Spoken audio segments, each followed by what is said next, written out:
वस्सलातु वस्सलामु अला रसूलिल्लाह। हलाल, हराम और मुश्तबे माल की मिसाल से वजाहत। हदीस में जैसे आता है हलाल बय्यिनुन वल हराम बय्यिनुन व बैनहुमा मुश्तबिहातुन। हलाल वाज़े है, हराम वाज़े है और मुश्तबे इन दोनों के दरमियान है।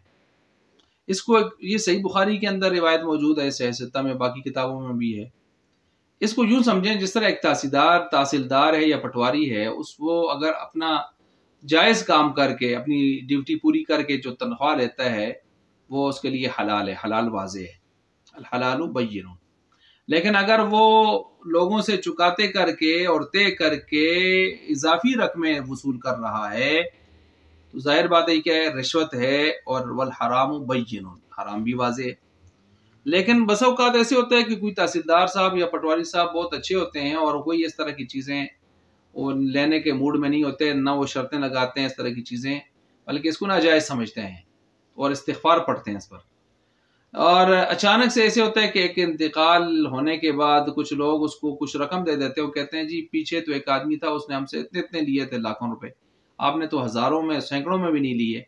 कितने अच्छे ईमानदार आदमी हैं, हम खुश हैं आपसे, हम अपनी मर्जी से आपको ये देना चाहते हैं। वो कहते हैं मैं नहीं लेता और ये कहते हैं देंगे। वो फेंक के चले जाते हैं, इसके पास ये रकम मौजूद होती है। तो अब ये रकम मुश्तबे माल है। इसमें एक सरहद तो हलाल से लग रही है कि इसने मांगे नहीं, इसका तरीक़ेकार भी नहीं, इसकी रूटीन भी नहीं, और इसको गोया ज़बरदस्ती एक हदिया पकड़वा दिया गया। तो ऐसी सूरत में ये हलाल होने चाहिए, जायज़ होने चाहिए। लेकिन चूंकि इसको ही दिए हैं और इसी वक्त में दिए हैं, किसी और को नहीं दिए, किसी और वक्त में इसको नहीं दिए, तो गोया इस मनसब की वजह से इसको मिले हैं। तो इस वजह से ये हराम की सरहद भी लग रही है इसके साथ। तो अब ये हो गया मुश्तबे माल।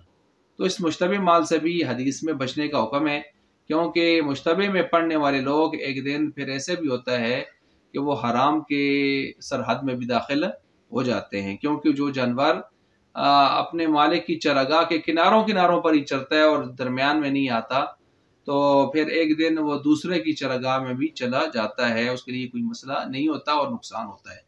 इसलिए जहाँ हराम से बचना है वहाँ मुश्तबे से भी इंसान अपने आप को बचाए। अल्लाह ताला हम सब को जो है हराम से और मुश्तबिहात से बचने की तौफीक अता फरमाए।